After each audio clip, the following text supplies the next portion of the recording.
as I mentioned, we focused on basal septal hypertrophy and its relation to different types of stress, including emotional stress, functional in hypertension, and mechanical in aortic stenosis.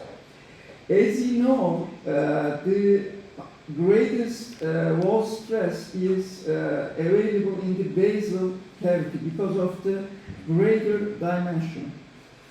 When we used 2 decades ago, at the same time, short and long axis on the real-time echocardiography, we had been able to assess the different segments, and we compared the primary and secondary hypertrophy, and we found an ampulla shape, probably the dominant basal septal hypertrophy's effect on the cavity, as you can see on the basal cavity, is narrow. And then I returned to Turkey at Başkent University. We focused on the functional evaluation of the myocardial tissue. At that time, we used tissue Doppler echocardiography and seen under stress there is a hyperdynamic myocardial function in early remodeling of hypertensive patients.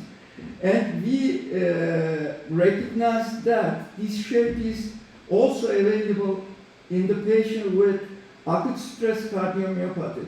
As you can see, basal part of the ventricle is hyperdynamic, while the mid-apical portion is larger and hypodynamic. And we described stress heart morphology. It's detectable both in acute and chronic stress-mediated heart cardiac diseases.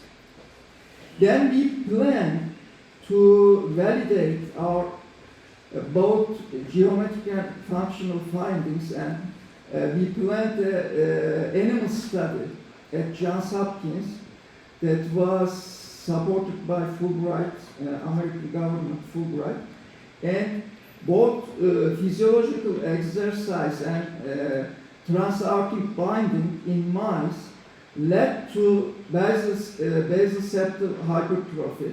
As you can see, the eccentric remodeling is the case, but basal septum is more hypertrophied compared to other segments. And when we compared the real-time data with animal experiment, the bottom line is transaortic binding, and at 3 weeks we recognize the basal septal hypertrophy. Then at 8 weeks we detected global hypertrophy, and that was quite consistent with the clinical data. And we described the similarity and differences between animal and human finding in last year. And in human being, when you incidentally detected PSH, should be evaluated regarding exercise hypertension. Then we, after the animal study published, we validated basal septal hypertrophy as the early imaging biomarker in pressure overload. Then we compared our findings with MRI and PET findings, and we detected some limitations on MRI studies because majority of MRI studies came up later, and they worked without any blood pressure recording. And we criticized those studies, especially large heart studies supported by UK Heart Foundation, they evaluated the young people's septal hypertrophy, and they concluded that was a physiologic remodeling, but there was no blood pressure record for the particular patient group. And we plan to separate those different stress stimuli. And we later on last year at UCSF, we described mechanical part of stress heart morphology in aortic stenotic patients. And we have seen different type of stress could be similar to each other in terms of the target organ disease. We also mentioned the hyperdynamic tissue under stress in this particular patient group. As you can see, this echocardiograph picture is very similar to animal basal septal hypertrophy. That's quite smooth surface for the septal wall, and basal part is remarkably thicker than the other segments. But we don't see in the clinical practice always that kind of regular morphology. As you can see on in this patient, the basal septum is quite irregular. Sometimes during systole, it blocked the LVOT tract and leads to obstruction, dynamic obstruction. Sometimes you can see in the clinical practice very irregular septal morphology like this, but usually during the systole, the cavity obliteration is the case in this group of patients. Sometimes we can appreciate the apical demolition with the remarkably detected basal septal hypertrophy. So there is a striking difference between animal and human data regarding the early remodeling, and we focused on the underlying mechanism of this particular difference, and we described the adaptive phase during the hypertensive disease progression before maladaptation and heart failure. And we focused on the separative points of physical, emotional, and mental stress. In clinical practice, we know that hypertension is usually associated with the other neurological symptoms, and however, we only block the hormones, ACE inhibition and beta blockers, but we usually do not focus on the nervous system, energetics, and the others. When you look at the cardiac ganglion, its interconnectivity is very remarkable, and sympathetic overdrive is the case in hypertensive patients. And heart-brain communications is really strongly developed in humans compared to the animals. Last week we described, in March 1, we described the focal remarkable hypertrophy in high hemodynamic stress, and nobody knows why the other segments are not involved compared to the basal septum. It's really open to new research why this kind of very remarkably focal hypertrophy is the case, despite high intraventricular wall stress over the other myocardial segments. And I would like to complete my findings, our research team's findings. Stress heart morphology seems like a quite complex phenomenon, which possibly affected by emotional mental overdrive beyond pure hemodynamic stress due to hypertension. Complex imaging findings also are consistent with adaptive phase SHM, showing irregular nature of human SHM, which is likely to depend on cognitive function compared to the regular remodeling in animals. Thank you very much.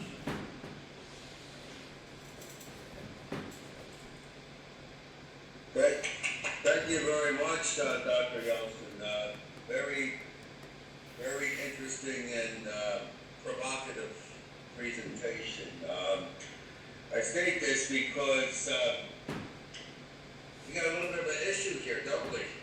The FDA, our Food and Drug Administration, requires efficacy in 2 animal models and 1 large, as you know, in order to get medicine approved in our healthcare system. So what's interesting about your talk is you're saying that there's a difference here in the type of remodeling, from what I understood, between the animal model and people. So I guess one question that comes to mind with your echocardiography, is there a difference in, when I think of echo, I think of ejection fraction. Is the ejection fraction different between these 2 models? I mean, you described morphologically what's going on, but what about mechanically functioning? Yes.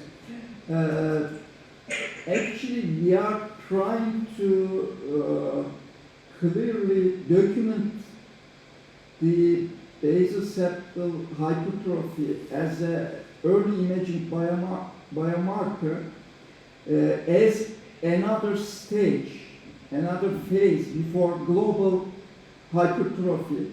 We usually look at, as you mentioned, global function, ejection fraction, but we always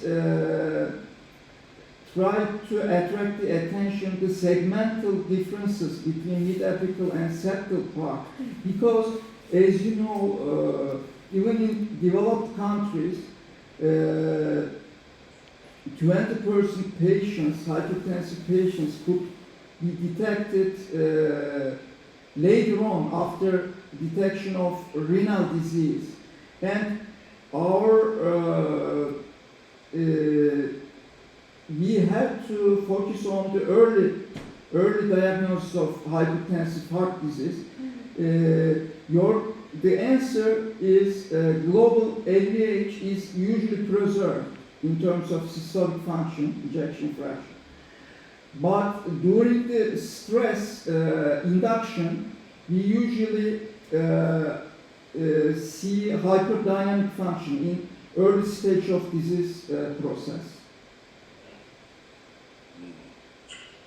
Well, what would your recommendation be? I mean, you're right as far as some of the agents that we use, ACE inhibitors, and also angiotensin. Those are the ACE inhibitors, and of course the receptors, that they bind to.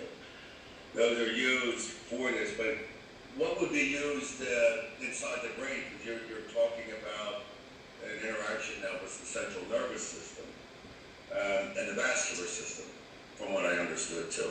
So that could be a role in this. Is that true? Yeah. As you mentioned in previous talks as well, the beta blockers are great drugs, but it's hard to document, Dr. Yan, the beneficial effect of beta blockers in the early stage of diseases. Yes. Maybe in the clinical practice we miss the functional part because we usually detect hyperdynamic function. And theoretically, I believe beta blockers could be started earlier. We usually focus on the heart failure stage, but why not? We can take beta blockers in the early stages. According to my 20-year experiences, we have to consider that approach, in my opinion. So when you say earlier, so like at the first signs of hypertension, like before, like you're right, they're used now, and early heart failure, they've been shown to extend the lifespan. They've been very helpful in that regard. So how early would you recommend? Dr. Young, one of my slides, I mentioned the importance of hypertension. It shouldn't be evaluated separately. A lot of hypertensive patients really in clinical practice have very different type of neurological symptoms. And in the big clinics, according to statistical data, 60–80% of patients have stress-mediated complaints and symptoms, but only 3% of patients get the real stress therapy. Therefore, in my opinion, after this talk, we have to consider the larger, broader spectrum in treatment of these groups. Neurological symptoms, as I showed on the slides, a lot of different symptoms are associated with hypertension. So, autonomic, as you know, autonomic abnormalities should be considered carefully. And we now focusing on, with my research team, the differences of the basal septal irregularity in neurologic and hemodynamic part. We separate, and of course, some of patients have mixed myocardial morphology. And of course, we also focus on the energetics of on the cellular level, and we are trying to evaluate globally. But of course, after animal validation studies at Johns Hopkins, we recognize the striking difference between human and animals, and of course, we are trying to find out what's going on this different type of morphologies. Wow, this is, I think, a fascinating thing that you bring up. You know, because it just makes you rethink things. I mean, we're doing testing now in a pig model because the FDA requires it. So you bring up a very interesting concept here about how we introduce medicine in the first place. I am sure audience. I like this because we have to think outside of out of the norm. Is really what you're pointing out here, and I think this is excellent. Of course, all to think about for that. So, this is outstanding. We're going to take. It looks like we have a break session coming up, and then we will rejoin at 20 minutes after 11 o'clock for Dr. Gala and Zasova from London Medical University in Bulgaria. Thank you all. The three keynote speakers did an outstanding